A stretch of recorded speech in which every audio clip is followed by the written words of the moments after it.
Good grief. Say, Statler, do you think the Muppet Show will be any better live? Waldorf, at our age, it's great to be around anything that's live. Well, at least it's only for one night. That's what they told us 25 years ago. Oh, no.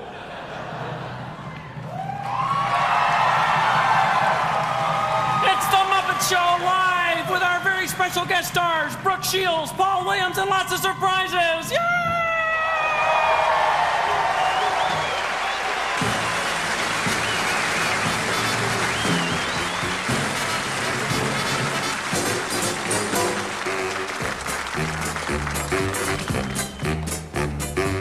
It's time to play the music. It's time to light the light. It's time to meet the Muppet on the Muppet Show tonight. It's time to put on makeup. It's time to dress up right. It's time to raise the curtain on the Muppet Show tonight. Why do we always come here? I guess we'll never know. It's like a kind of torture to have to watch the show.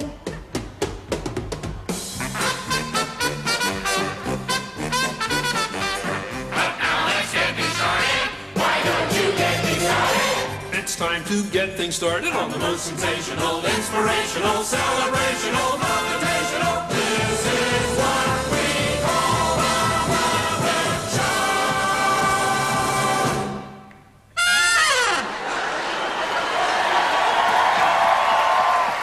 Okay, all right. Well, this is it, Rolf. Shall we go through that checklist one last time? Okay. Okay, props, Check. special effects, Check. music, Check. wardrobe. Check. Oh, good. I think then we're completely ready, huh? Yep, just as soon as we write some checks, we can buy all those things. Sheesh. Good luck. Okay, well, all right. Go get them. Okay.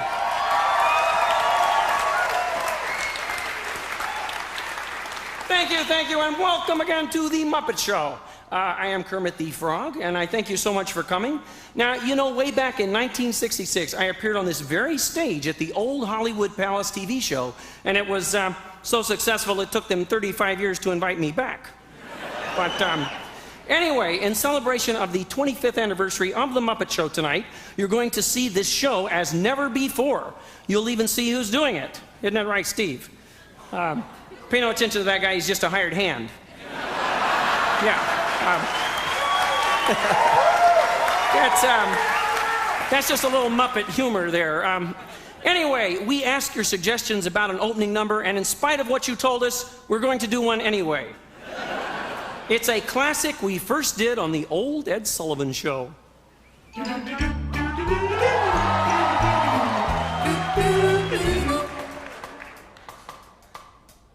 Phenomena. Phenomena. Phenomena. Phenomena.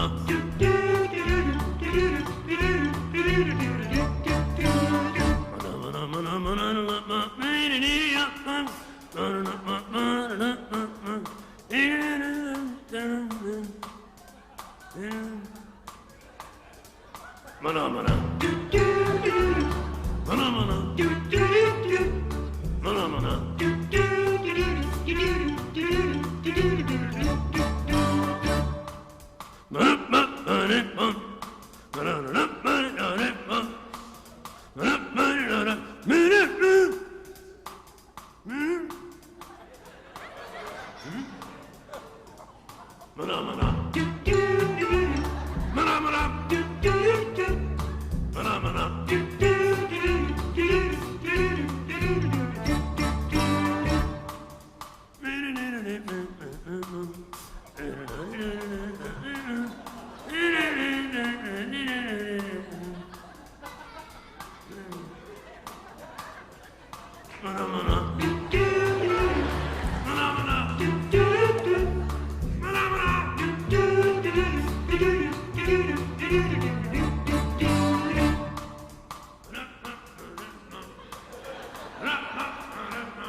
Hello?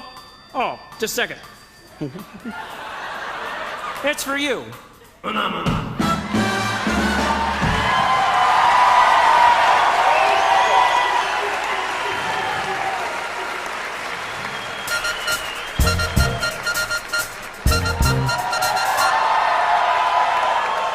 This is a Muppet News weather update. The Hollywood area is being pelted by a hailstorm. Witnesses report hailstones as large as golf balls. Well, that can't be right. How can that be right? Golf balls are not going to be as big as golf balls. After 25 years, you would have thought I'd know better. Wait, hey.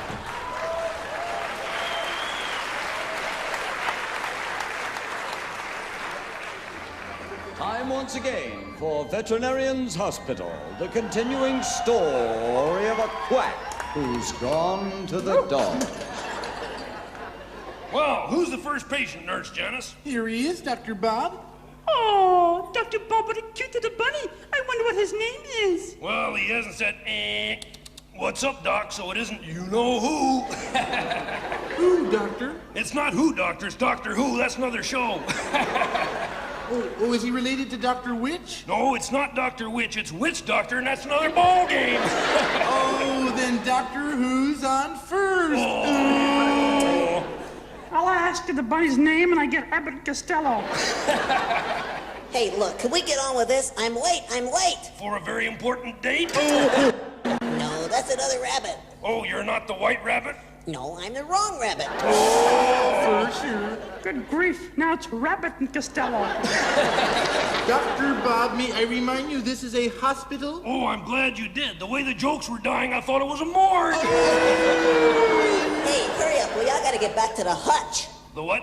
Hutch, that's where rabbits live. I know that. I even know where it is. It's behind a famous cathedral. Oh? You must have heard of it. The Hutchback of Notre Dame. That rings a bell. And so we come to the end of another Veterinarian's Hospital. Good.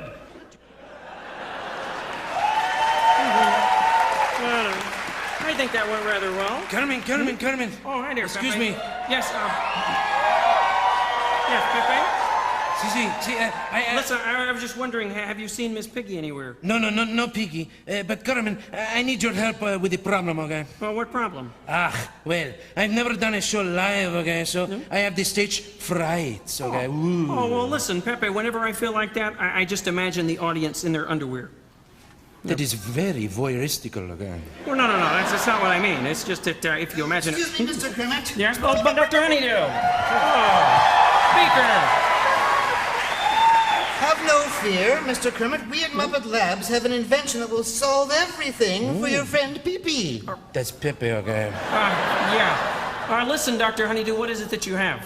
A small rash on the tip of my pinky toe, which I suspect is caused by chafing. However, there is a distinct possibility No. that... I mean, what invention do you have? Oh, yes. Silly me. You've all heard of DVD technology? Sure. Now, thanks to... They've heard of it. They like it. Now, thanks to Muppet Labs' new BVD technology, Yes? imagining the audience in their skivvies is a thing of the past. You're a very sick man, okay? On the contrary, with these special glasses in here, you can see through underwear, rendering the audience completely naked. Oh, this is much better, okay? I knew you'd like that. See? Give it a try, Pee-Pee. Pepe. Whatever. Now, we have to go down below for a moment where we can rig the glasses to your face. Should I stall? Yeah, well, see, folks, this down here, this is where we would have normally done in a tape edit. This is where video tape edit would have come. And so, but it does give you a chance to see our great Muppet Workshop people at work down here in the trenches. This is Jane Gutnick down here. Hi, Jane. Are you all set, Jane? Oh, she's all set. Okay, so now, pardon that little, what they call a hiccup there. Ready? So long, Beaker.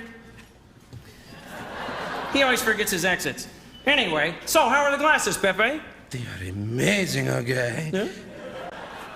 Carmen, you have no pants on. Pepe, I never have pants. Oh, shame on you, Carmen. No. Try going out there and looking at the audience. See. Yeah. Stage fright.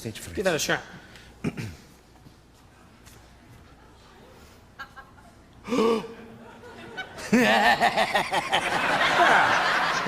So much for stage fright. Does that help? It doesn't hurt, okay? Hey, ladies in the front row here. See, yeah, you ever feel the need to peel a hot and spicy prawn? Pepe, please. I'm never taking these off, okay? Fine. Okay, leave them on. Just help me look for Miss Piggy. Miss Piggy? I'm taking these off, okay? Thank you. It's Fozzie and Chucky time. Chucky, hey, who was that lady I saw you with last night? This is funny.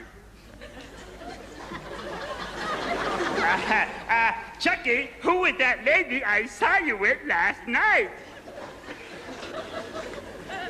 What's that? Oh, part of the act. Hey, Chucky. Moving right along. Chucky, why do firemen wear red suspenders?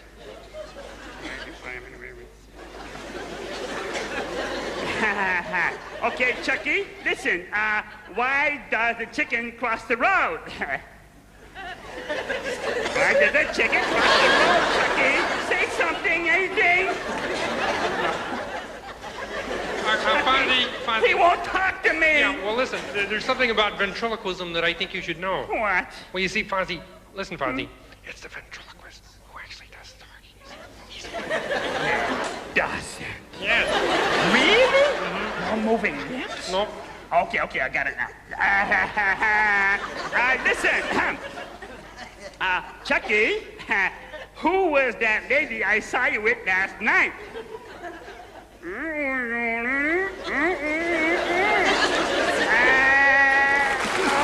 it's so funny. Oh, I love me. Yeah. Actually, I spent the night alone.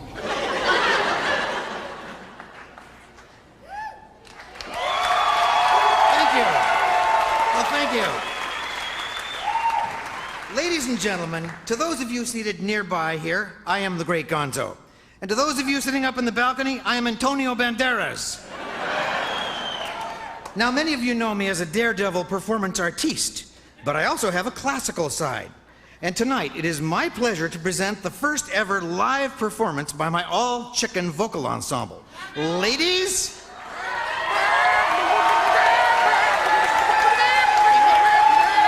Good. Thank you very... Oh, Camilla, get in line. What are you doing over there? All right.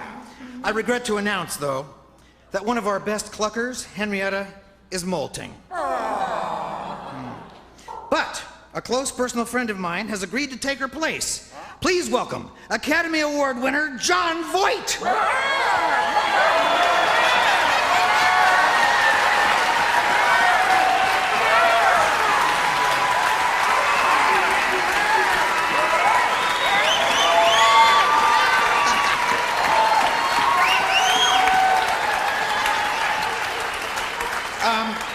You're not a chicken, you're a turkey. This whole sketch is a turkey. Oh, aren't we in a foul mood? Anyway, I'm really a brown chicken, everybody. They don't care. Can we just get this over with, please? One other thing. I loved you in Jim Henson's Jack and the Beanstalk.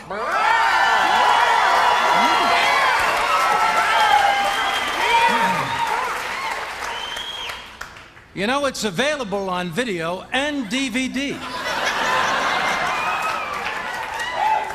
Should I give him the 800 number? That might be too much. Oh, yeah, we wouldn't want to overdo it.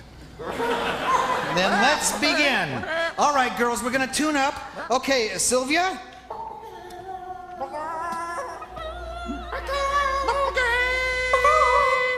Cluck. How do I say this? A little more vibrato, maybe? Cluck. A little better. All right, ladies and gentlemen, the Blue Danube Waltz. Everybody ready? 1 and 2. Cluck, cluck, cluck, cluck. Cluck, cluck, cluck, cluck. Cluck, cluck, cluck, cluck. Cluck, cluck, cluck, cluck.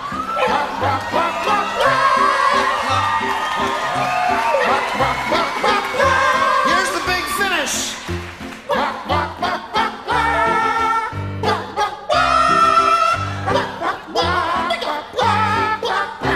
Cluck, cluck. Yes. Wow, that was beautiful. Thank you, thank you. Wow. How did I do? Because I was kind of getting into it at the end there. You were great, seriously. Really? In fact, you know, there's a guy from NBC that I want you to meet. Oh, well, I'll get dressed then. No, stay in the suit. It's good. NBC's the Peacock, isn't it? Ah, that could be a problem. So I'll go take a shower. Okay. Anybody got any soap? Oh, wait, you know what? There's a guy from Animal Planet here. Hey, John?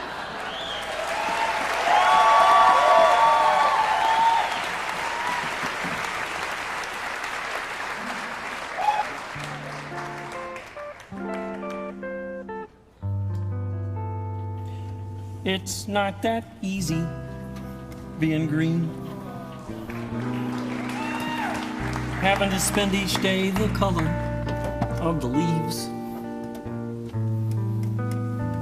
When I think it could be nicer being red or yellow or possibly gold or something much more colorful like that.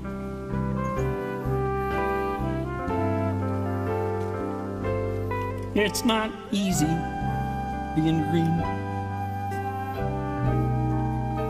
Seems you blend in with so many other ordinary things. And people tend to pass you over because you're not standing out like flashy sparkles in the water or stars in the sky.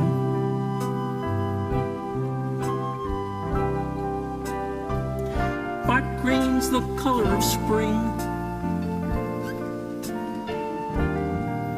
And green can be cool and friendly like, you know? Yeah. And green can be big like an ocean, or important like a mountain, or tall like a tree.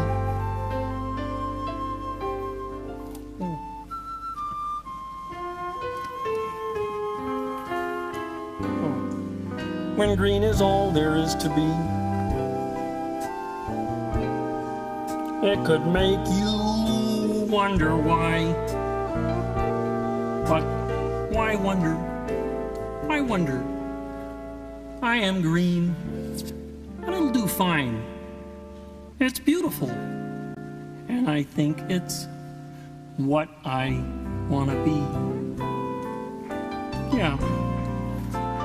Thank you. Thank you. Thank you, guys.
news flash.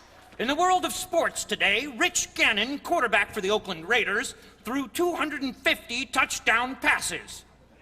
250 touchdown passes? That's impossible. There's got to be some mistake here somewhere. It's ridiculous, 250 touchdown passes to... Oh, ow, ow, oh, ow, ow!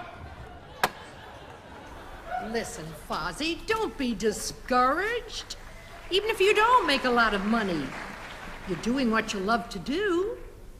Just look around you. The costumes, the scenery, the makeup, the props, the audience that lifts you when you're down. The headaches, the heartaches, the backaches, the flops, the sheriff who escorts you out of town. The opening when your heart beats like a drum. The closing when the customers don't come. There's no business like show business, and we work with the pros. Comics had 'em rolling in the aisle. The greatest acts that you have ever seen.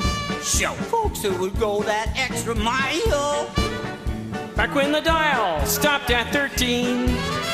Our guest stars were the best stars. Doing anything for a laugh.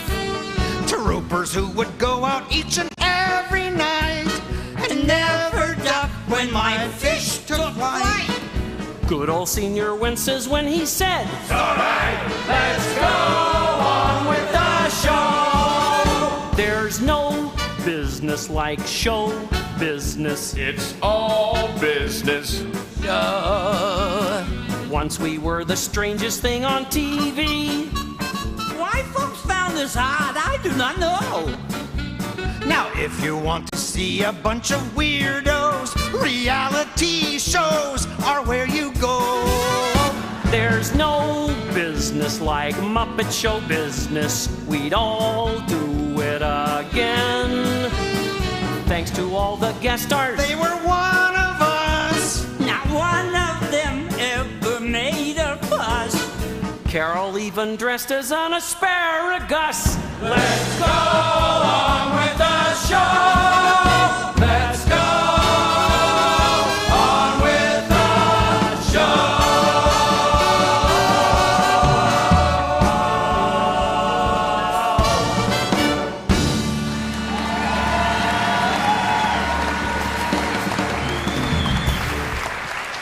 Wow.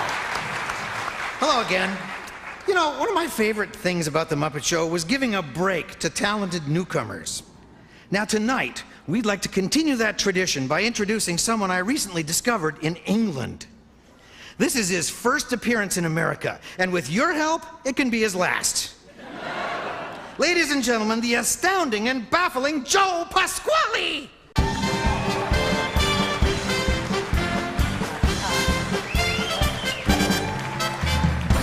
Ladies and gentlemen, please, thank you very much. It's lovely to be here. Good evening from me as well. And I just want to say, as you probably know by now anyway, because Gonzo just said, I am from England, and I flew in on Thursday, and I've got to be honest, because since I've been here on Thursday, do you know what people have been saying to me? They've been saying, hey, what have you been doing in my garden? Okay, so what I'm going to do, ladies, I was a little bit nervous about the show tonight. I didn't know what to do. I didn't know if he was going to understand me. So I thought the best thing to do was try some of the material out before I got here this evening. So I went to an old folks home this afternoon and tried it all out. And they were really old. Like, these people were so old. When they was at school, there was no history lessons then, right? It was called current affairs, right? So I thought, I can't hit them too hard. They go off into one. So I thought, I'll start them off easy with a knock-knock joke. So I went knock-knock, and they all went, not until you show us some form of identification. It was a complete nightmare. So to get it going properly, ladies, what I'm going to do now is an impression. This should warm us up nicely. It's my impression of a robot having a pee, OK? This is a robot having a pee, OK? OK, that's that. So what I'm going to do now, ladies, don't peek too early. What I'm going to do now is, because You know, this is the second time I've been to the States, right? The first time was about 10 years ago, and I actually came here to LA, and I came to see Stevie Wonder in concert at the Hollywood Bowl. And it cost me $100 a ticket, and I was so far back I could hardly see anything. But for you people tonight, I'm going to reenact for you what it was like to watch Stevie Wonder live from the back of the Hollywood Bowl. Let's do it, boys. Ladies and gentlemen, please welcome, singing live from the back of the Hollywood Bowl, it's the one and only Mr. Stevie Wonder! Isn't she lovely? Isn't she wonderful? See, don't leave it, see? That's what he really looks like. He really is that big, he really is. Because, oh, look, see this here, look, see this? This is my step ladder. My real ladder left home when I was 3 years old. OK, we'll move off on that one very quickly then. It might be a night out for you, it's a bloody career for me, remember that. Ladies and gents, what we're going to do now is something very dangerous. It's so dangerous what I'm going to do that tonight I will tweak the nipples of fear. Yes. See, you're getting into it now, aren't you? I will slide open the sluice gates of suspense and poke fun at Pandora's box. Leave it, love. Yes, this is going to knock your socks off. Don't try this at home. If you really want to do it, then go to a neighbour's house, OK? This is the amazing buckets of doom.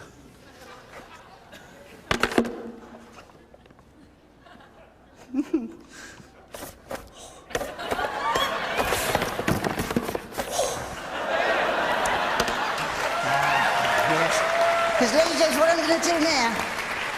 no, please, save it for the end. I've got a weak finish. Because what I'm going to do now, ladies and gents, it's now time for my tribute to one of the greatest vocalisers the known world has ever known.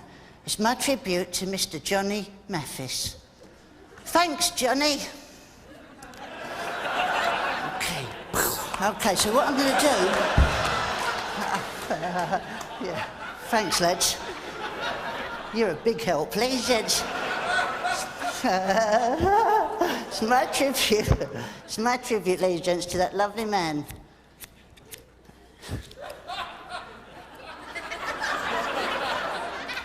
What do you find so funny? The other 600 people don't find so funny, is it? It's my tribute, ladies and gents. My tribute in a minute. My tribute, ladies and gentlemen, to the... Oh, that's a good one. I'll save that. My tribute, ladies and gents. It's my tribute to that lovely man, Mr. Johnny Mathis. With music for the millions. A ray of hope flickers in the sky. Did someone else come on? What happened then? A tiny star lights up way up high. All across the land dawns a brand new morn. This comes to pass when the child is born. What lovely words, aren't they? Ha ha ha ha ha ha ha ha.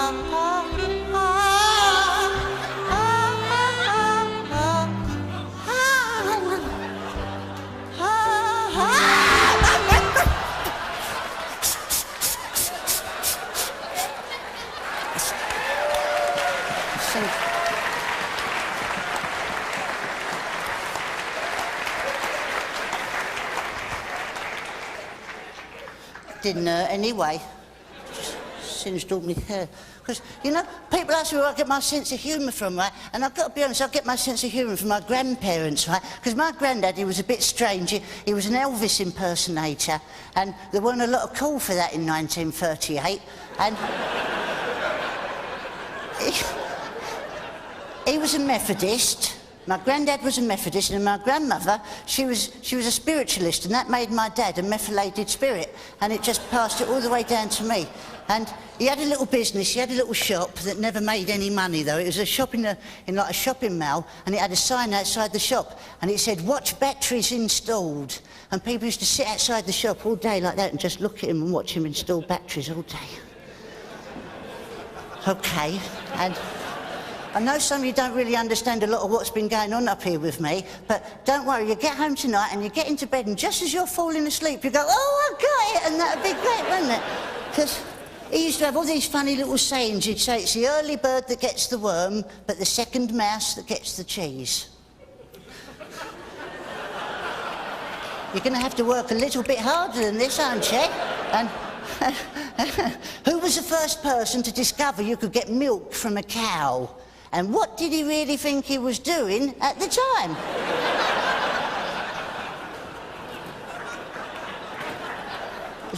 Laughter is the best medicine. Unless you're a diabetic, then insulin works better, was the other one I remember. But I remember on my 7th birthday, my mum and dad took me around to see my granddad, and he was out the back, he was digging the garden. He was going, yeah, get down like that, shabba. And I'm not waiting for these anymore. And he looked at me. He looked at me at the corner of his eye, right? Because he just used the corners because his eyes were very small, right? And he came running over and he picked me up and threw me in the air and walked away. He was brilliant like that. And when I came to, I looked up, he said, it's your birthday, isn't it? I said, that's right, Grandad. He said, what would you like? I said, Grandad, I'd like a bike. He said, a bike? I thought you already had one. So I said, well, I have. It's not for me. It's for my toy monkey. And he said, you've got a monkey, have you? I said, yeah. He said, what's his name? So I said, Spank. So I went, oh, that's a nice name for a monkey, isn't it? So I went, yeah. He said, well, come down to the workshop and I'll see what I can do. And we got down to the workshop and he got this old shoebox out, right? And inside it, I said, what's here? He said, it's a load of magical equipment.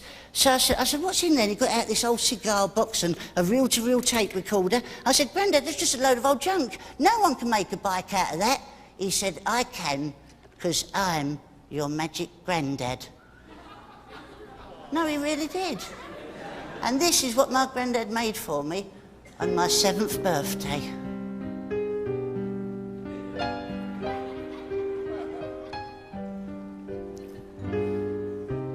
A gentle breeze from Hushabye Mountain softly blows for Lullaby Bay. It fills the sails of boats that are waiting to sail. I meant to do that. Your worries away.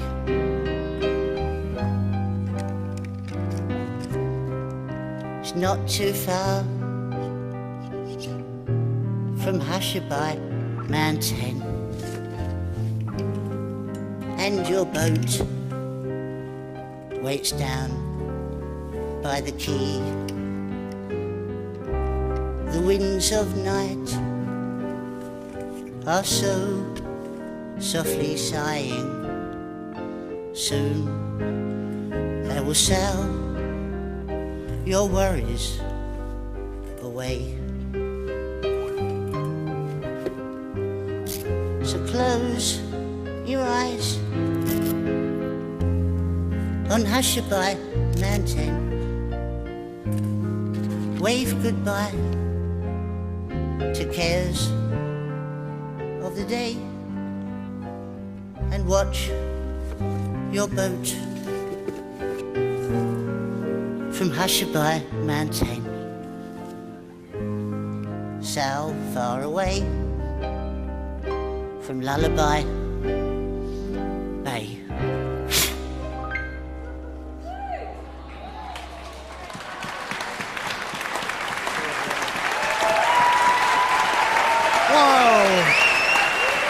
Whoa, isn't he wonderful? Let's hear for Joe Pasquale!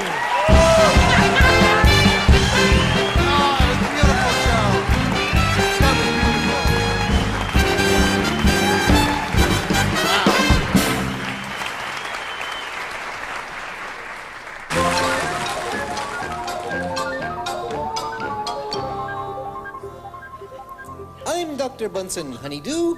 This is Muppet Labs, and I'm tickled pink to announce our solution to the banana problem. As you know, once removed from the bunch, bananas cannot be reinserted.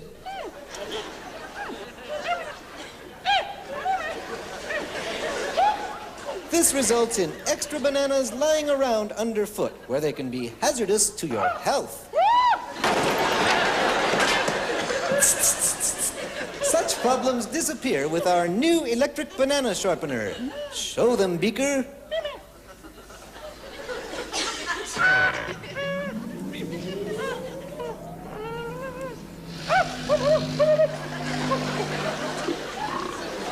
Aha.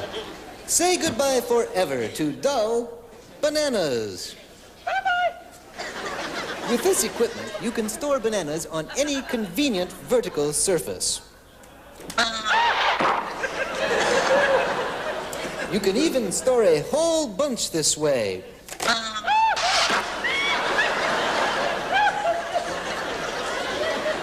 And that's all for today from Muppet Labs.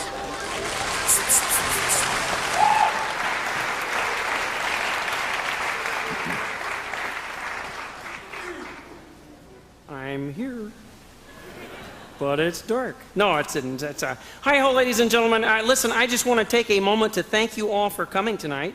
It's fun to bring everyone together to put on a show, but the real reason we're here is to support Save the Children and the work that they do helping kids around the world. That's right. That's right. That's right. And, you know, now more than ever, we know how important that work is. So tonight, let us remember the children and celebrate their spirit, shall we? And here we go. 2, 3, 4. It's in the singing of a street corner choir. It's going home and getting warm by the fire. It's true wherever you find love, it feels like Christmas. What kind does we smell with another? Right. Places you find love, it feels like Christmas. It is. Mary, the way of love made clear. It is the season of the Spirit. The message, if we hear it, is make it last all year. Well, that's not bad so far, guys. Shall we go on? Yeah. Okay, Pepe? It's in the giving of a gift to another. A pair of lips that were made by your mother. In sort of ways that we show love that feels like Christmas. Always remember. Great. It's the summer of the soul in December. Yeah. Yes, when you know your best for love, it feels like Christmas. Everybody! It is the season of the heart. A special time of caring, the ways of love made clear. It is the season of the Spirit. The message, if we hear it, is make it last all year. Pretty good, guys. One more time. Sweetums. It's in the singing of a street corner choir. Yeah. 20 men going by the fire. It's true wherever you find love, it feels like Christmas. It's true wherever you find love, it feels like Christmas. It feels like Christmas. It feels like Christmas. It feels like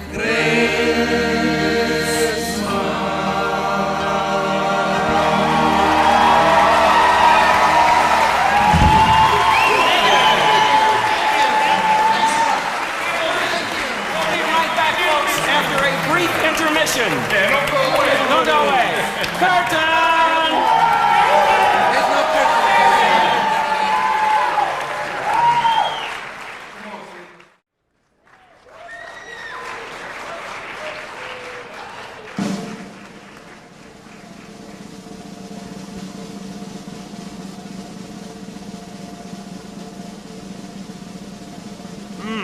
You know, the second half of this show reminds me of Aspen.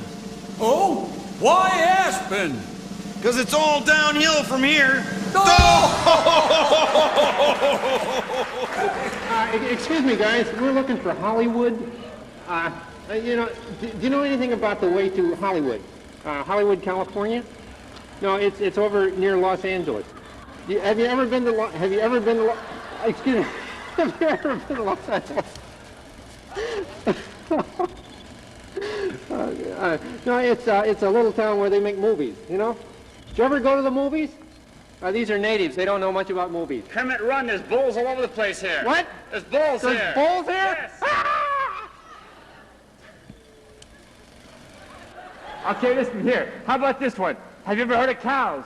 You know the cows herd? Wait a minute. Wait a minute. Hey, but that's another story. Get it? Other story? You don't know half of it. You don't know. Okay, I think I've milked this far enough, right, guys? Listen, we're just not blowing our horns here. Hey, there's a great bunch of cows you got here. No, not herd of cows. No. Not bunch. Oh, God. Not bunch herd. Okay, listen. Have you... It's a good audience, Fozzie. Yeah, it's a good... They love I've never me. seen your material work They so love well. me. It's terrific. Hey, listen, guys.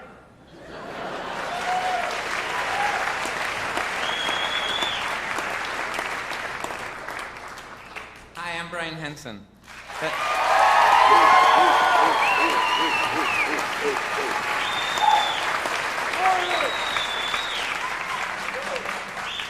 The clip you just watched was a test that my father shot with Frank Oz to prove to Universal Studios that the Muppets could work in the real world. That was before doing the Muppet movie.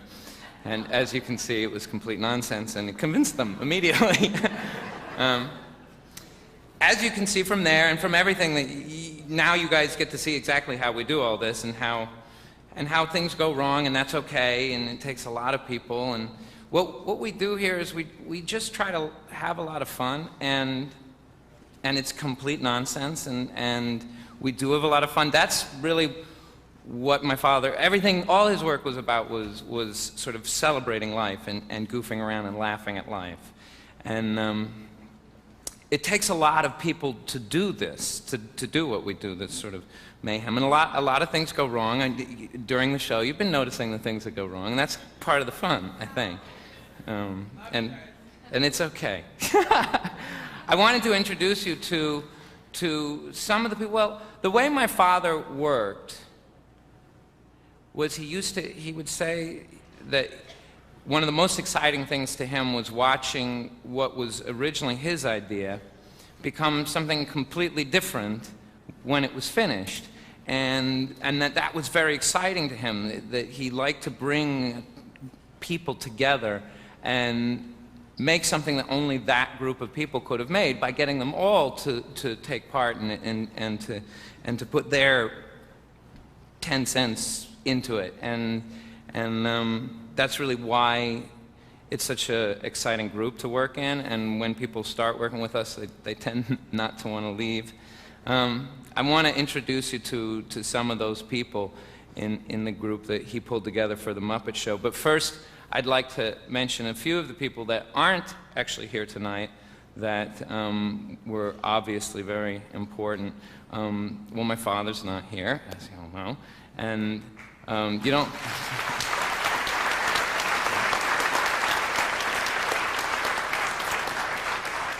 But some of the people that he gathered around him, Don Saline used to be kind of the head of the Muppet Workshop in the early years. In the early years, everybody did everything, but Don mostly built puppets, and he had a wicked sense of humor, and he was a sort of a mad prankster, and that sort of energy that came into the Muppets, a lot of that came from Don, and his spirit lives on within the group.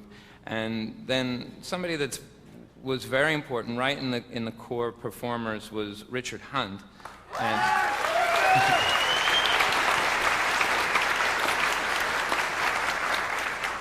Richard performed Scooter and Beaker and a whole number of characters, and was just about the funniest guy I knew in the world. And he was always on. So when you'd go and visit the set, it was when we were kids, we would just all run to Richard, you know, and and Richard would entertain everybody, and when there were people visiting the set, you could never get him in front of the camera because he was over-entertaining the people visiting, which was great. But he passed away a few years back, and we miss him.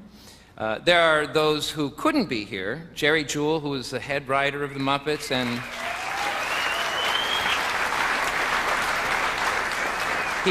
he was the head writer through most of the Muppet Show, and either wrote or co-wrote every Muppet movie that we made. And he's very prolific, and he just couldn't make it tonight. But he wishes us all well. And Frank Oz, obviously you all know. I think Frank is arguably one of the best, if not the best comic in the world, probably, and comedian. He, as you know, has another little career as a film director, and he's busy on that one right now.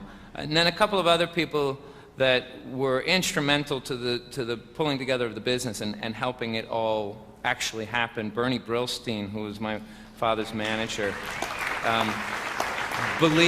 he really believed in the Muppets through all those early years, and was really instrumental in pushing the Muppets to the front and making them the phenomenon that they became. And David Laser was the executive producer of the Muppet Show. And he can't be with us either. He's over in New York, and he was like my father's business partner and the executive producer. He was the classiest man in the he was, that's wrong, sorry. He is the classiest man in the world. And we used to, when, you know, everybody on the Muppet Show was all sort of scraggly and stuff like that, and there was fluff and fur floating around all over the place, and he was always in a perfect three-piece suit that was not, you know, it was perfectly smooth and perfectly ironed. He really was the classiest guy there was, and he kind of made the Muppets classy even while they were so insane and so irreverent. And those are some of the people who couldn't make it tonight. But in addition to those people, my father assembled a core of creative performers that started the Muppet Show and continue to this day. And 3 of those original performers are here with us tonight and performing with you, for you, and I'd like to introduce them. Steve Whitmire, who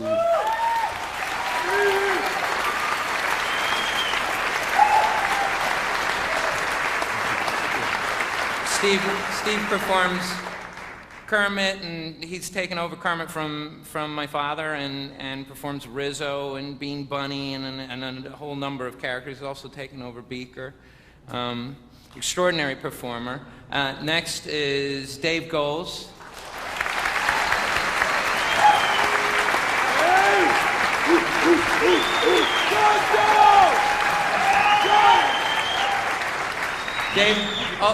Dave also performs a whole slew of characters, but certainly tonight you're seeing him doing Gonzo and Bunsen Honeydew, 2 of his favorites and 2 of our favorites. And third is Jerry Nelson.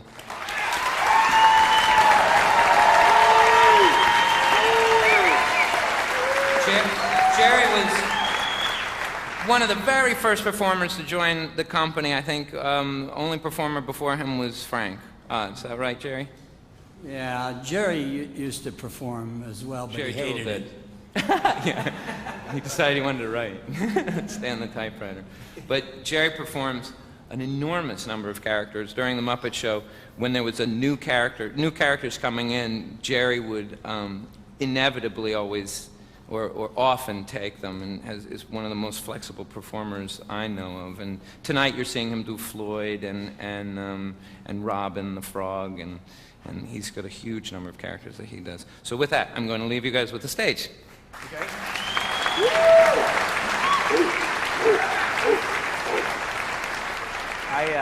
I drew the short straw, so I get to go first. A couple quick things I'll talk about. One was the first time I ever met Jim, which was really wild and crazy. I was about 18 years old, and I had made contact with Jim through Carol Spinney, who does Big Bird. And I went up to New York for the first time. I lived in Atlanta. I'd never been out of Atlanta before in my life. So I was pretty young and no pun, green. And so I showed up in New York. It was the winter of 1977, 78. It was a record cold winter. I had no winter coat because I lived in the South. And I had my little footlocker full of puppets, you know. I drug up there, and I had $25 when I arrived at the airport, LaGuardia. I got my cab to the airport. I was so excited, spent all my money there, getting there. So excited, couldn't eat dinner that night, I had no money. I didn't even know you could charge things to your room. So the next morning I got up and I got to the Henson office on 67th. Actually, it was the 67th Street. I made a mistake and got dropped off at 57th Street. And I didn't have enough money to take another cab, so I walked the 10 blocks with my trunk and my no coat. Got to the office, there's this little tiny sign about like this that said Henson Associates at the top. And I walked up and I rang the doorbell. It was about 8 o'clock in the morning. And snow piled up on the sides of the building. I'm freezing and lots of people walking by. So I pushed this doorbell, what I thought was a doorbell, and I hear this, and I just stand there and I think, that's interesting. So then it stopped. And I kind of back up and I look up at the windows, a tall building, and I hit the button again. And it goes, I just stand there. See, I'd never encountered one of these doors where you get buzzed in. They didn't have those in the South. I don't know what the deal was. I don't know why. Some Yankee invention, I guess. I don't know. But I did the same thing. I kept looking up. I thought I'd set off an alarm or something. So I hit it the third or fourth time. And it buzzed again, and there was a long pause. And all of a sudden, I'm sort of standing behind the door, at the door. It comes flying open and pushes me back on the sidewalk, and Jim steps out. And he sort of staggers out onto the street, and he's all disheveled, and his hair's messy, and his clothes, his shirt's untucked, and he's got a broom in his hand. And the first sun, it's like this. The first sun of the day hits his eyes, and he kind of squinted, and he looks around, he looks up and down the street, and I said, "Hi, I'm Steve Whitmire." And he said, he looked puzzled, and I said, "The puppeteer from Atlanta." And he invited me in, and he said, "Oh yeah, come on in." We used to go up this long flight of stairs. Jim had apparently spent the night there the night before, working really late, and was up sweeping the stairs.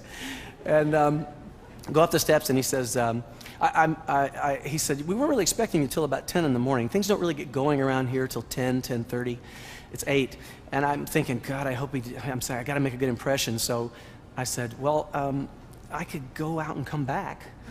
And I'm thinking, oh, please, God, don't let him send me out. I have no money, I have no coat. I'm dragging my puppets up the steps. And he said, "Yeah, that would probably be a good idea." So I went up to the corner and nursed a $1.50 cup of coffee at Woolworth's for about 2 hours. But the point of that whole story was that week was my audition with Jim. And what that audition says a lot about who Jim was, because we went in and put on puppets for maybe 15, 20 minutes and worked in front of a mirror. And the rest of the week, it was like 3 or 4 days. And Jane Henson was there, and David Laser, and Al Gottesman, who worked with the company at that time. And it was really not about... It was about seeing me do puppets. That was part of it. But it was also about getting to know those people over those days. That was so important to Jim, to find out whether you were going to mix with the group, to get this group of people together who could have fun, on top of the performance. So jumping many, many years later, it came time when I was asked to do Kermit. And that was really scary, as you might imagine. I had known Jim for about 13 or 14 years at that point. Worked on basically everything he had done with this group of Muppets, not Sesame Street, but everything else. Worked very close together, and it was super intimidating. It was a great honor to be asked, and I was just scared to death. And so they sent, Brian and the family made this decision, sent me one of the puppets down, took it out of a box, and I had had the puppet on before. I'd never performed it for anything, but I'd had it on around the shop. So I put him on, and I held him up in front of a mirror. I knew how to make the puppet talk. I had been doing this for a long time, and I fiddled with some of those expressions that Jim would do with Kermit, And then I opened my mouth to say something, and nothing came out. There was no way I could find a voice or the voice. And so the puppet just sort of looked at me like, "Come on, you can do it." And I took it off and put it in a closet and left it there for a month and didn't touch it. I couldn't go near it. But then it hit me that Jim always had a face that he made.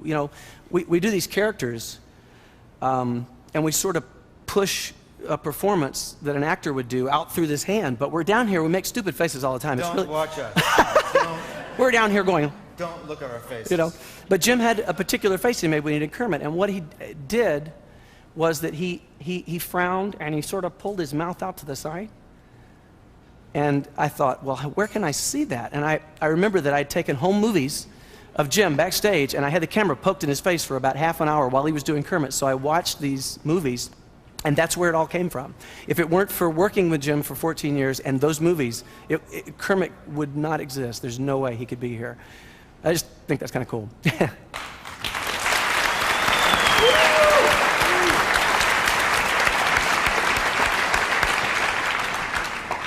One of the most predominant things about Jim was that he loved to work hard. Hard. And long and hard. And therefore we worked hard and long and hard. Many, many hours. And we got very tired.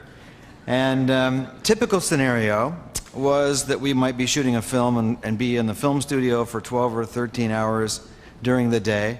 And then very often we had to go that evening and record music that was going to be used in the film shoot the next few days. So we'd go to a recording studio straight from the film studio and work more.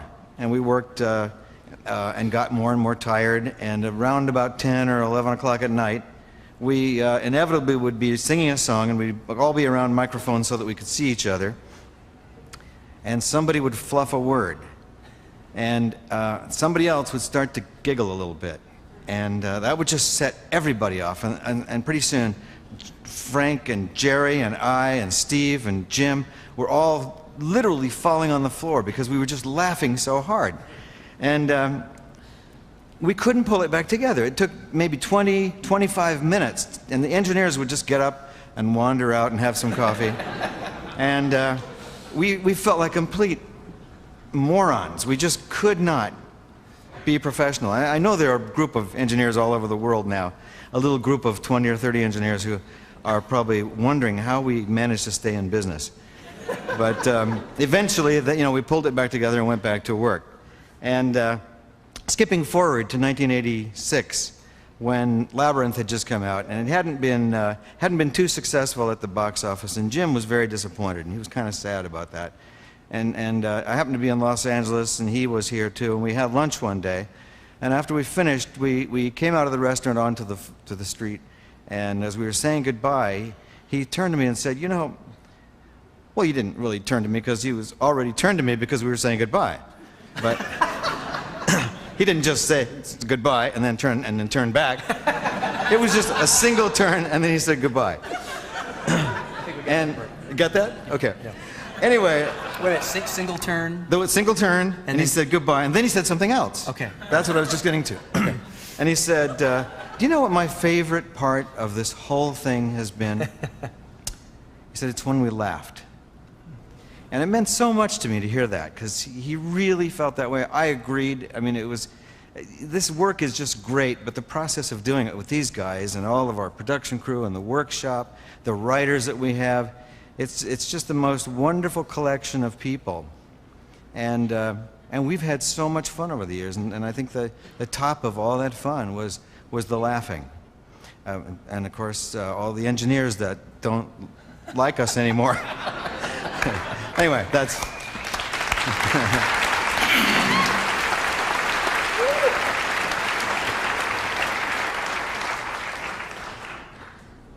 They called Jim fearless leader before I got to the company. That he had that name amongst Frank and Don, Celine, and Jerry Jewell. And the first time I really saw why they called him that was we were doing a Southern Bread commercial at Jim's house, and sort of in the woods. He had a nice house kind of in the woods. And so the thing was the Southern Colonel with an apple on his head, and he'd hired a professional archer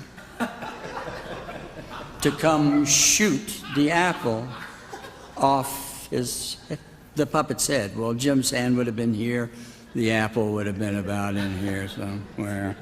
a little too close for me. I was the right hand on that.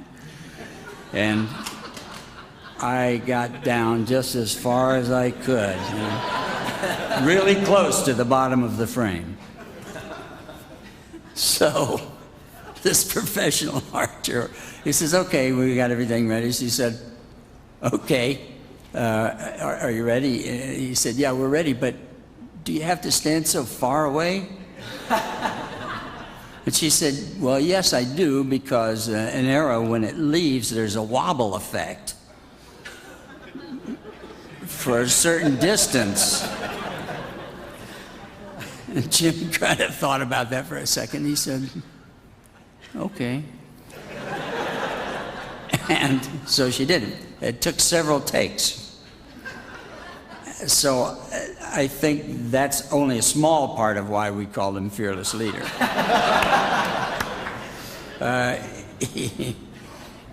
He also, somebody, we've had talks about it and nobody can remember who, we described Jim as a man with a whim of steel.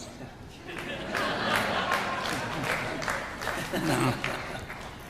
Jim would let you do something when you were performing. He wouldn't tell you how to do it. He'd let you do it your own way. And if he didn't feel it was quite right, he'd say, well, let's do it again. And then you would do something different, and you'd come back, and how was that? He'd say, let's do it again. And that might go on for a while until you almost had exhausted everything that you had in you, and by that time, you just totally let go, and you did what he wanted. You said, oh, that's good, that's it. Yeah. You know, these are just a few memories of our fearless leader. And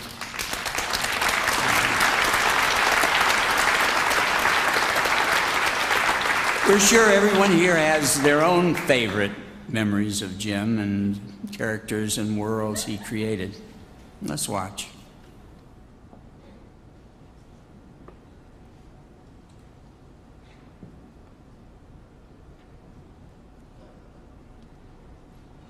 Hello there, my name is Jim Henson, and I'm a puppeteer. I should stay away, but what can I do? I hear your name and I'm afraid. Ready to die. That only your kiss. Put out the fire. I don't want to play a game with rhymes. Nice going, Bert. Oh, ring my chime. I don't want to do it. There's really nothing to it. It's so silly. A boy named Billy. And goes birthday to Cheeky. And you over here. The Besky. Hey, Cheeky. Oh, come here. Music grows in the rose. Rock and rain and the blowing snowstorm. Everything seems to sing everywhere I go. There is somebody underneath me. What? Don't look so much! Oh, you know what? There's somebody underneath you, too. What? You know what? You know what? He's got a beard. Well, I've got a dream, too. But it's about singing and dancing and making people happy. That's the kind of dream that gets better the more people you share it with. Every day the world begins again. Sunny skies or rain, come and follow me. Every sunrise shows me more and more, so much to explore. Come and follow me.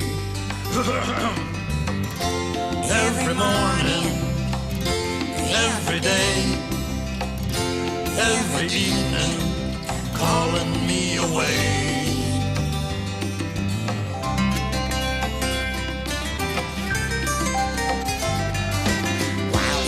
Goes round, I'll still be found, following the sound. Something's calling me.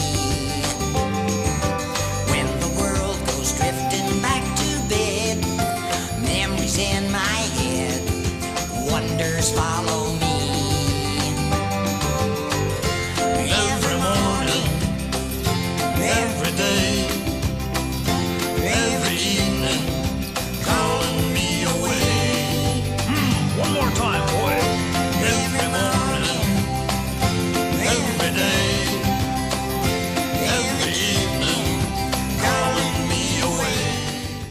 think there's a child in all of us, and I think some of us, in my own work, I'm kind of working with that child, a great deal. But I think, I think the people that like the Muppets, the part of them that likes the Muppets is the child in them. 'Cause we've got happy. 'Cause we've got happy.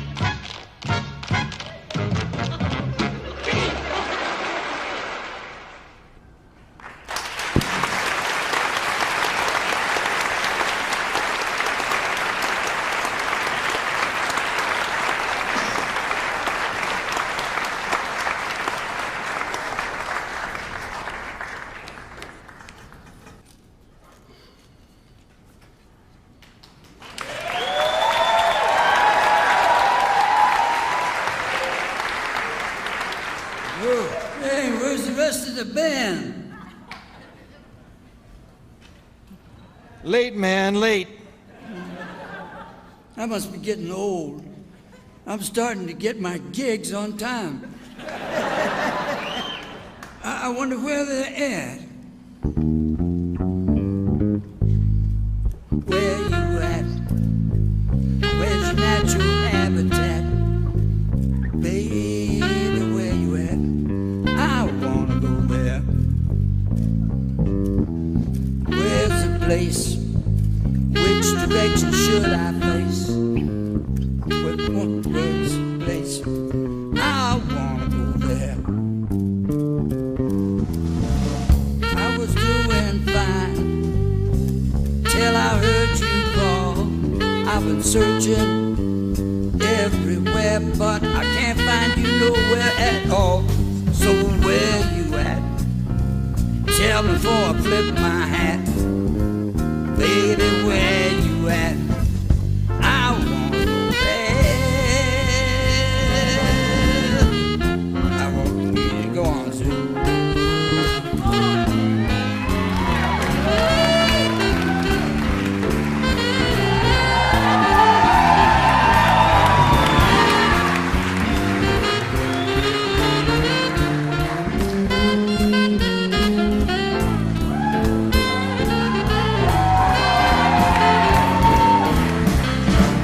Was doing fine till I heard you call. I've been searching everywhere, but I can't find you nowhere at all. Where you at? Where's your natural habitat? Tell me before I flip my hat. I wanna go there. I wanna go there. Yeah. Hey, they're here!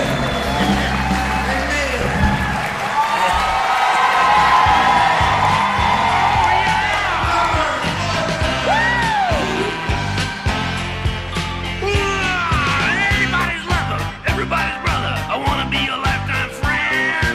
Crazy as a rocket, nothing in my pocket. I keep it at the rainbow's end.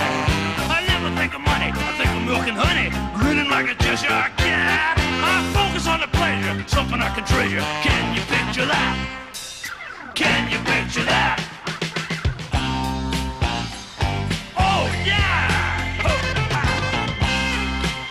Hey, Floyd, take a verse. Let me take your picture, add it to the mixture. There it is, I got you now. Really nothing to it, anyone can do it. It's easy and we all know how. Now begins a changing, mental rearranging. Nothing's really where it's at. Down the Eiffel Tower is holding up a flower. I gave it to a Texas cat. Fact is, there's nothing out there you can't do. Yeah, even Santa Claus believes in you. Break down the walls, begin, believe me, begin. Be a better drummer, be an up-and-comer. Can you picture that?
last we left the spaceship swine trek, it had developed a severe list. Do something! I can't correct it. There's something wrong with the gyroscopic...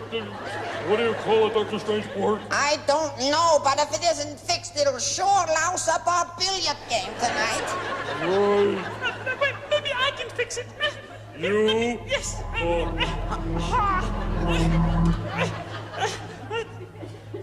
Oh, fixed it. But all you did was sit in Link's seat. Maybe it took a woman's touch. It's working, isn't it, gentlemen? Yes, it is. Okay, let me back in my own seat here then. Excuse me. Wait. Oh, no! It's doing it again. Right. First Big Piggy, come here, please. Why? Just come here. All right. Watch it.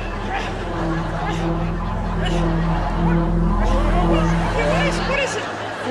Link, I think we found the answer. Oh? It's a coincidence, Strangeport. Oh, yeah? Then why don't you go back to your own seat? Well, I think I will.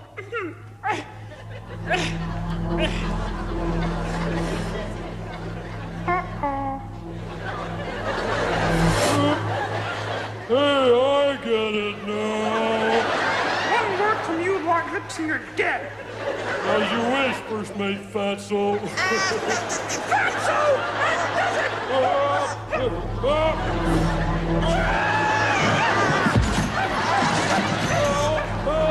Get her away from me.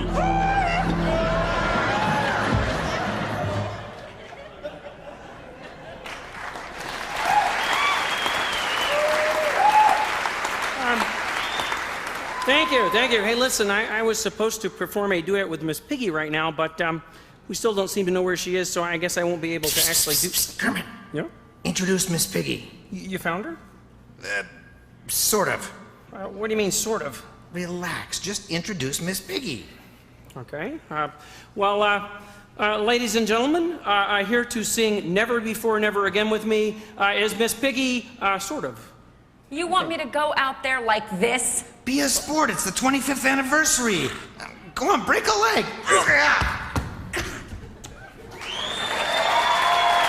Wait a second. It can't be. Brooke Shields? Brooke, why are you dressed like that? What? Huh? Gonzo told me that it was your idea that I impersonate Miss Piggy. Gonzo! Oops. I'm really sorry about this, Brooke. I It's didn't all know. right. You know, actually, it's an honor to be able to impersonate Miss Piggy, yeah. Oh, yeah? Especially because I get to work with, Vu. Oh, wow. Well, gee, thanks. Kissy, kissy, Kermy.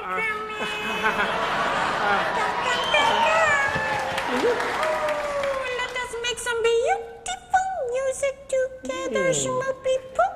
Schmoopy poo? That's all I got. Okay, well, okay, music, please. Okay.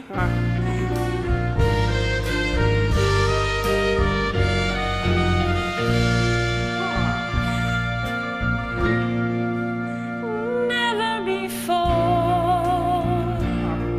have two souls joined so freely and so fast. Excuse me, Brooke. Wait just a second. What? No, not good enough? No, not bad enough. Oh. Yeah, you're singing far too good to be Miss Piggy. All right. I'll try again.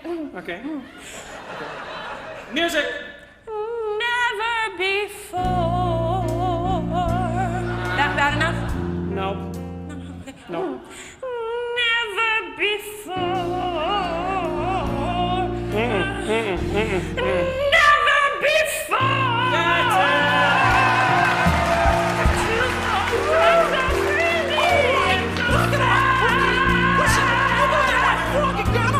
Wish that you...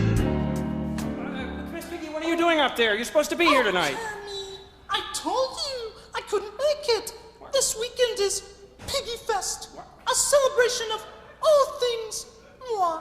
And let me tell you, Bayonne is simply lovely this time of year. Oh, good grief. Piggy Fest? Bayonne, Piggy, how could you do this to us? Moi? What about you and Miss Suddenly Snooty Pants there? Huh? I'll just leave. I'll just leave. No. Brooke, you wait right here. I'll be right back. Oh, good grief. Piggy, what is this all about? What is this all about? Yes. I'll tell you what it's all about. Yeah? You never call, you never write. You sell the company and all I get is a t-shirt that says somebody in Munich loves me.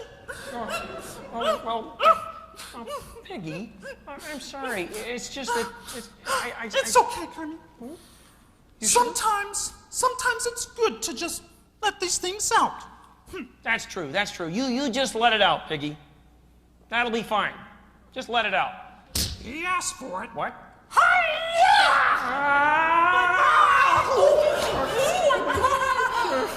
Oh, are you all right, Kermit? I'm fine, I think. Are you sure? I think so. Well, should we still do the song?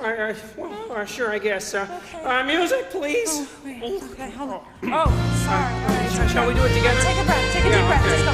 Great. Okay. Calm. Okay. All right. Here we go. 2, 3. Whoa, the music! Stop right there! Whoa. Take it easy.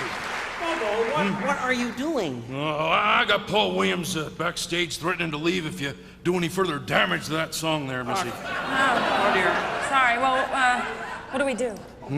All right, well, first, lose the pig stuff. You're scaring the kids out here. All right. Yeah, well, listen, maybe we could do another song. It's something else, another number. You think? Oh! What? Hey, do you guys know San Francisco Bay Blues? Yeah, sure. Okay, that's what we're gonna do. Hey, Ray, give me a D, a nice round D, huh? And you're gonna want to lose that boa. I'm keeping the boa. She's keeping the boa. Here we go, Ray. All right.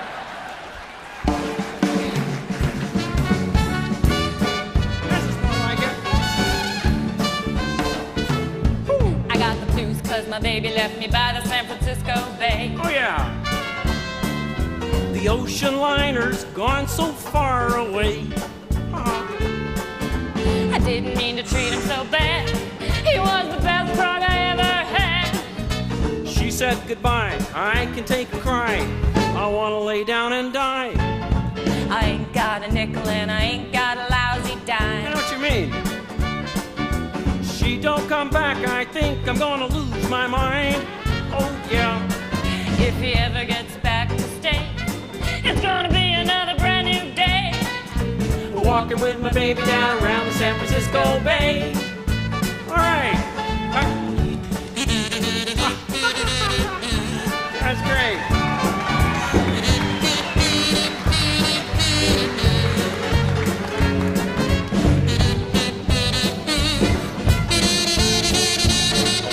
Come on out here, Floyd.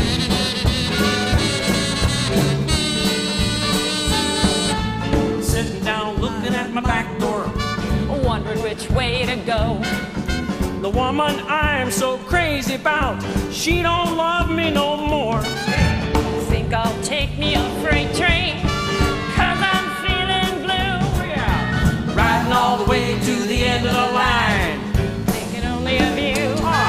Now meanwhile in another city, just about to go insane. Oh yeah. Thought I heard my baby always used to call my name. Oh yeah. If he ever gets back to stay, it's gonna be another brand new day. Walking with my baby down around San Francisco Bay. Walking with my baby down around San Francisco Bay. Walking with my baby down around San Francisco Bay.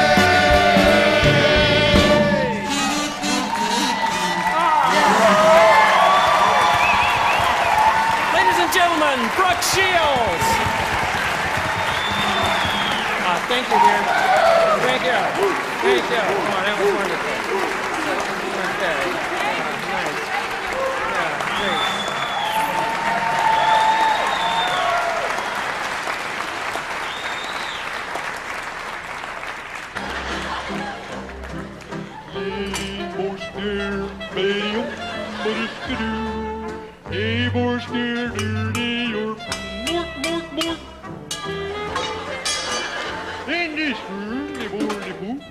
the loopster, into the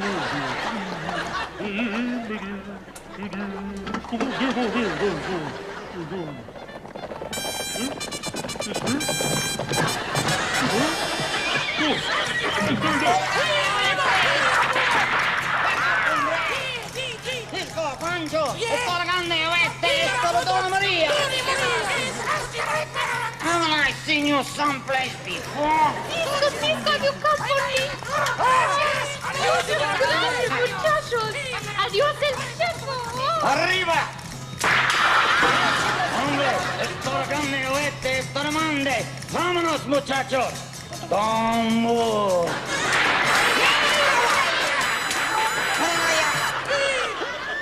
Oh, mon frère, des cheveux, des hooks, des what the hey?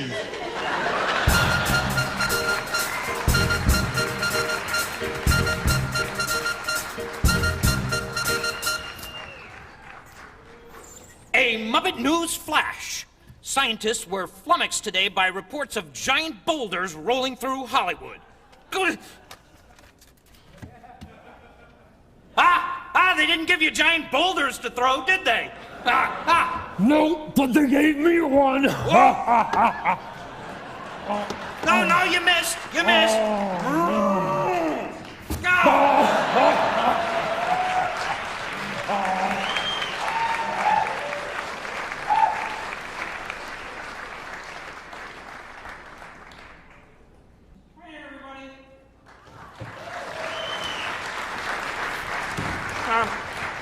I hope you're all having a good time. Listen, our next guest is I'm having a technical difficulty here. I need a video guy inside the piano. That's the way it works around here. Anyway, our next guest is one of the most talented guys in Hollywood, and it's been my pleasure to work with him for many years. Nobody has a bigger heart than this guy, and he's a dear friend of the Muppets. Here is Paul Williams. Hi, Kermit. How are you, my friend? Can I sit here? How are you? Good to see you, Kermit. It's been a long time. Yeah, it's good to see you too, pal. What? Oh. You certainly can. There's like a real band in your TV. piano. How's your action? Is it better? It's all right. I don't mean your action. I mean your action. That's okay. Hi, everybody.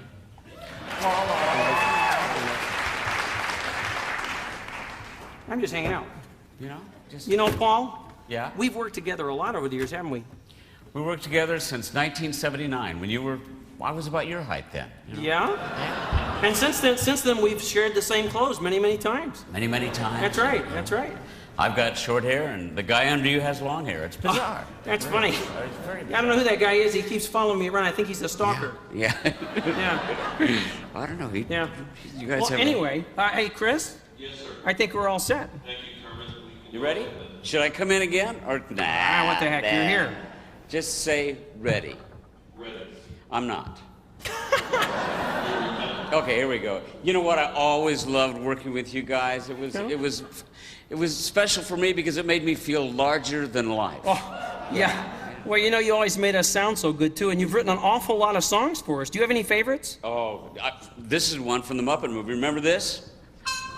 Oh, you be the bear. I'm not a bear. I'll be the frog. Moving right along in search of good times and good news. With good friends you can't lose. This could become a habit. That's true. Opportunity knocks once. Let's reach out and grab it. Together we'll nab it. We'll hitchhike, bus, or yellow cab it. Cab it? Sorry about that. Moving right along. And fancy free. Getting there is half the fun. Come share it with me. Moving right along. Dug-a-dun, dug-a-dun. We'll learn to share the load. Hey, we don't need a map to get this show on the road. Yeah. Moving right along, we found a life on the highway. And your way is my way. Trust my navigation. Yeah. In California, here we come. Pie in the skyland. Yeah. Palm trees and warm sand. Though sadly we just left Rhode Island. We did what? say, where have you gone? Send someone to fetch us, we're in Saskatchewan. Moving right along, dugga-dung, dugga-dung. You take it, Paul, you know best. Plus, I've never seen the sun come up in the west. Here we go. Moving right along. Ah, Kermit, you never sounded better. Thank you. Moving right along. Moving right along. Production even, right? Yeah. Moving right along. Bum, bum, bum, bum, bum, bum, bum, ba-da-da. Just like that. Sounded great. Thank you. You too. You too. Thanks. Whoa, that was a great job, guys. Thank you. Hey, Gonzo. That was fabulous. Hey, Gonzo. Mm-hmm. How about singing that song that you sung in the first Muppet movie? Favorite of mine. Only if yodeling is out of the question. It is. Yes, yes. Okay, I'll do it. This looks familiar, vaguely familiar, almost unreal yet. It's too soon to feel yet, close to my soul, and yet so far away. I'm going to go back there someday.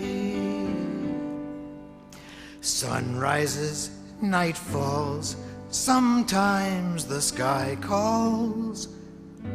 Is that a song there? And do I belong there? I've never been there, but I know the way. I'm going to go back there someday. Come and go with me, it's more fun to share. We'll all be completely at home in midair.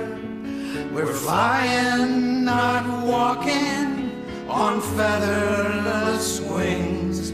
We can hold on to love like invisible strings. There's not a word yet for old friends who've just met. Part heaven, part space, or have I found my place? You can just visit, but I plan to stay. I'm going to go back there someday. I'm going to go back there someday.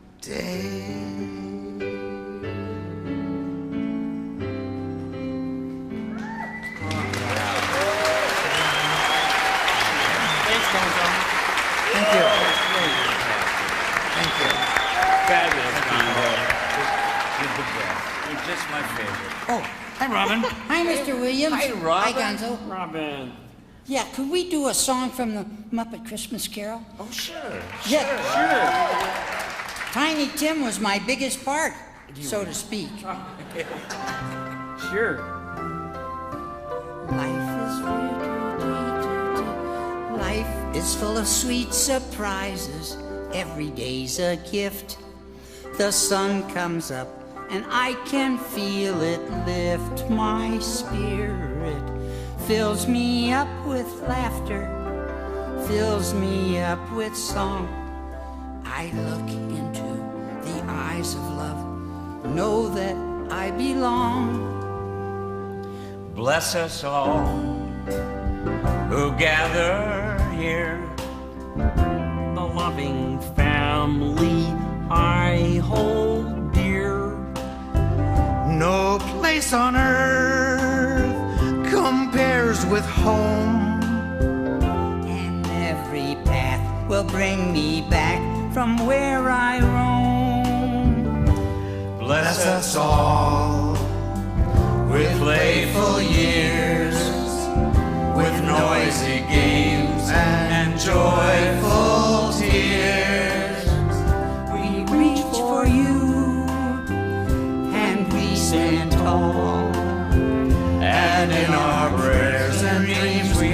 ask you bless us all. We reach for you and we stand tall, and in our prayers and dreams we ask you bless us all. Yeah. Hey, Ralph's got one, and I'm gonna sing it with him. Don't worry, buddy. Ralph's got one. I'm gonna sing it with him, okay? All right, guys, hit it. Now hit it. Hit it again. This is your song, Ralph. Yeah.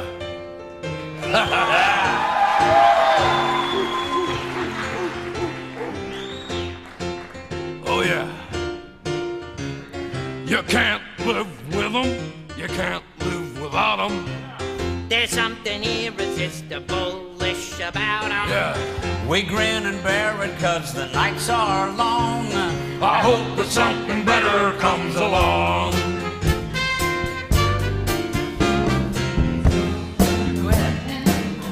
Lust to holler Under your collar, She made a monkey out of old King Kong. I hope that something better comes along. Still less fun when you're fetching and agree to see an etching that you keep at your lily pad.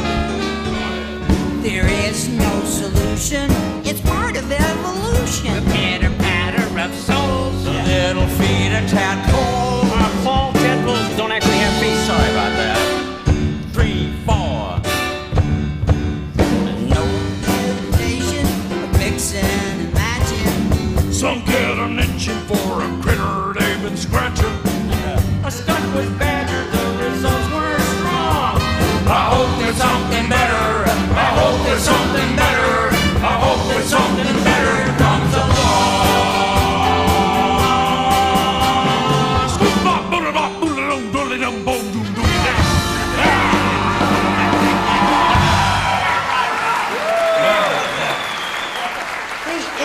Mr. Williams, what was the first Muppet project you ever worked on? First thing I ever worked on was Emmett Otter's Jug Band Christmas. You know, there's a little song from that is perfect for you, Robin. Why don't you sing it?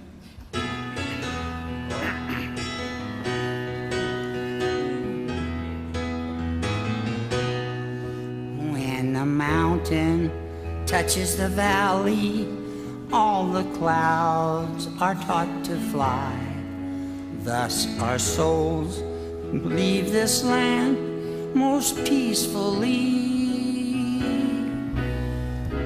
Though our minds be filled with questions, in our hearts we'll understand when the river meets the sea.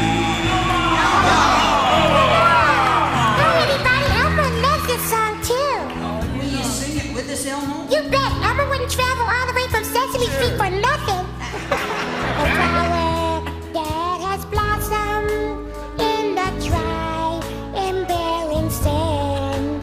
We are born and born again most gracefully. Gracefully. Thus the winds of time will take us with a sure and steady hand. When the river meets the sea, when the river meets the sea, when the river meets the almighty sea.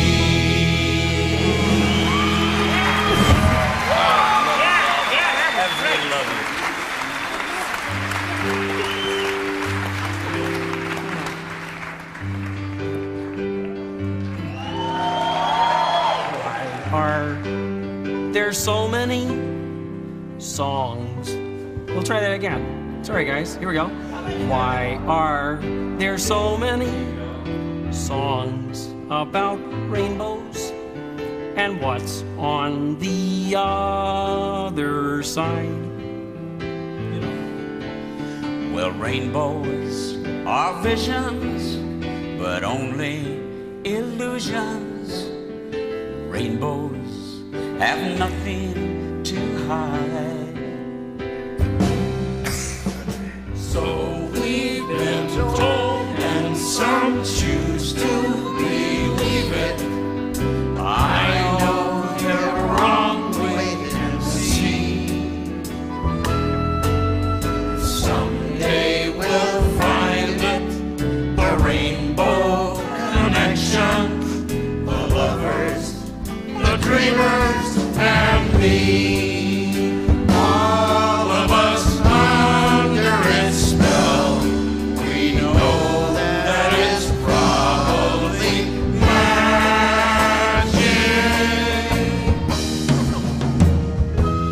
You know, guys, making music for almost 30 years, the most fun I ever had in my life was going to work with you. The most fun. Through the years, I got to know Jim Henson pretty good. He always believed that in their hearts, people were really loving, kind, good, you know. And he believed that everybody should live their dreams. Everybody. Have you been happy asleep? Have you heard voices? I heard them calling my name. Is this the sweet sound? Everybody sing with us. Calls the young sailors. The voice might be one and the same. Everybody sing. You know the words. But I've heard it too many times to ignore it. It's something that I'm supposed to be. Someday we'll find it, the rainbow connection, the lovers, the dreamers, and me.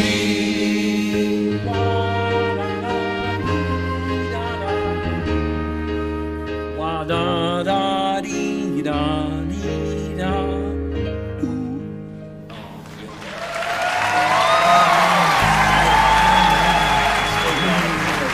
Thank you. Thank you. Well, folks, that just about brings us down to the end of our first ever live Muppet Show. But before we go, I want to thank our very special guest, Brooke Shields.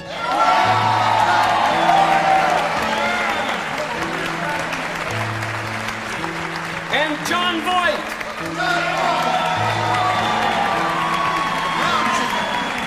Thank you. Paul Williams.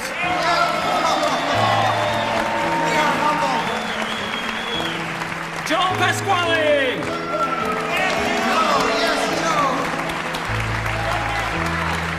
And, of course, the other Ray Charles and his orchestra.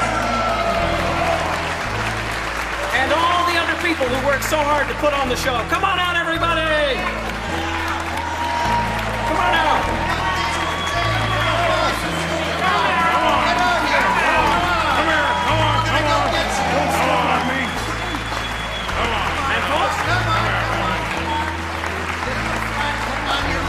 Come on, there they are.